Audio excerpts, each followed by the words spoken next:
আসসালামু আলাইকুম সবাইকে। আপনারা সবাই কেমন আছেন?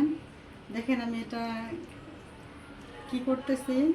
এই যে মুরগির গোশত চিকেন ফ্রাই করব, চিকেন চাপ বানাবো।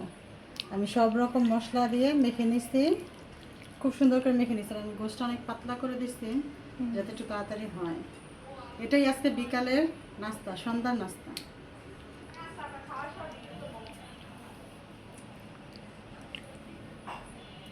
এই যে এরকম করে লম্বা লম্বা করে আমি একটু পাতলা করে করে নিচ্ছি, একটু দ্রুত হয়ে যায়।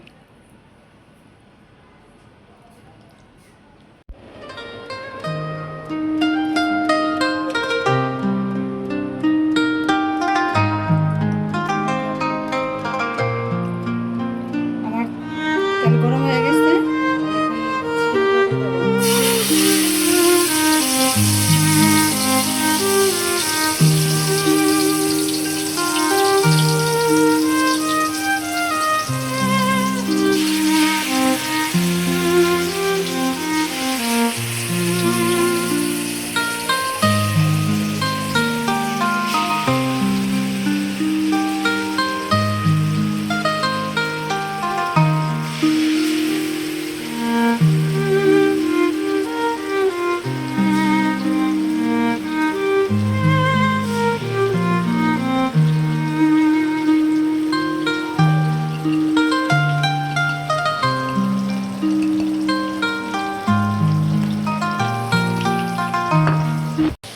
এই যে দেখেন আমি এখন যে উল্টোই নাই, যে উল্টাবো।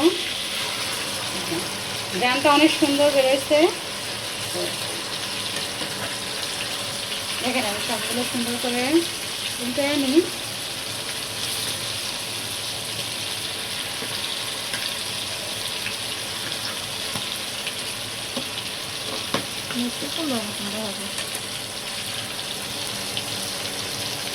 কালারটা কিন্তু খুব সুন্দর আসছে, আরও পুরোপুরি ভাজা হইলে কালারটা আরও সুন্দর হয়েছে। আপনারা দেখেন, আপনাদের কার কার পছন্দ একটু কমেন্টে জানাবেন। রেডি কাছে আনো। আপনি চাইলে যদি এভাবেও খেতে পারেন, সস দিয়ে এভাবে যদি বাচ্চাদের করে দেন, ওরা খুব সুন্দর মতো খাবে। এটা কিন্তু পুড়ে যায় না, কিন্তু মশলাটা আমি একটু এভাবে একটু ই করে লাগাইছি, দাগ লাগাইছি। এটা খাইতে কিন্তু একটু অন্যরকম লাগে, এটা বেশি ভালো লাগে। এই যে দেখেন, আর এটাকে আমি এখন একটু মশলা দিয়ে আরও সুন্দর করে ভাজবো। এই যে তার জন্য আমি টমেটো, আর প্লেটে যে মশলাটা ছিল আমি সেই মশলায় যে টমেটো দিয়ে মেখে নিচ্ছি। আর এখানে আছে আমার পেঁয়াজ কাটা, টমেটো সব আছে। মরিচ নিয়ে নিচ্ছি সামান্য একটু, যেহেতু আমি ঝাল খাই। যদি আপনারা কেউ খেতে না পারেন এটা বাদ দেবেন, দেওয়ার দরকার নেই।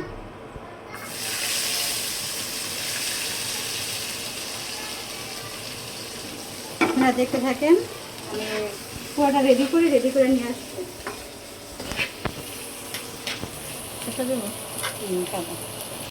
আমার মোটামুটি রেডি হয়ে গেছে, মশলাটা হয়ে গেছে। এখন আমি চিকেনগুলো একটু দোকানের মতো করে ভেঙে নেব, তাহলে মনে হবে দোকানে কিন্তু এরকমেরই একটু ভেঙে মশলা সেটা সুন্দর করে মিশিয়ে দেয়। আমি ওরকমভাবে একটু ভেঙে নিতেছি।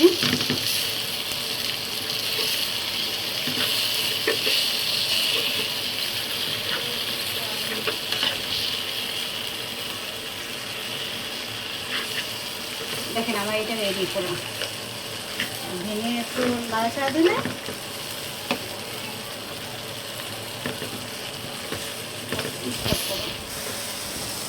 এই যে দেখেন পুরোপুরি রেডি।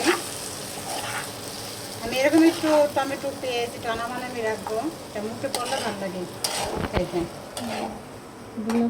দোকানেও কিন্তু এরকমই করে কি, আমি টমেটোগুলো হয়তো একটু বড় বড় কেটে ফেলছি, বাসায় খাবো তো সমস্যা নেই। এটা দিলাম সমস্যা হইল।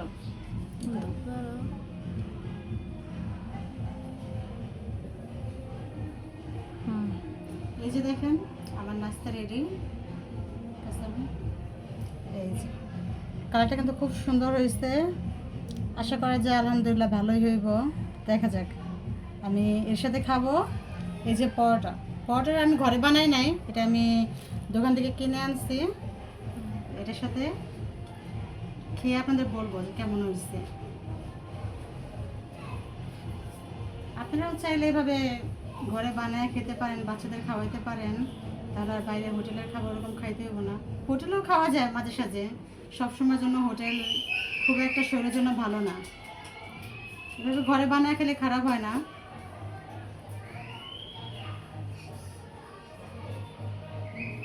বিসমিল্লাহ।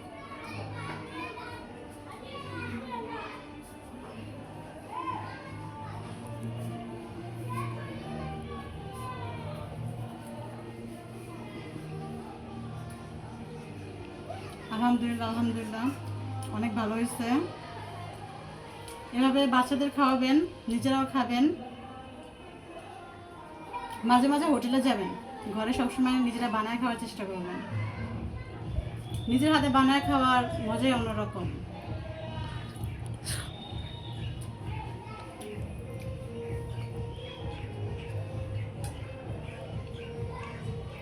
আমার ভিডিওগুলো আপনারা দেখবেন, কমেন্ট করবেন, শেয়ার করবেন, সাবস্ক্রাইব করবেন, আমার পাশে থাকবেন। তাহলে আমি আরও আপনাদের নতুন নতুন ভিডিও দেওয়ার উৎসাহ পাবো।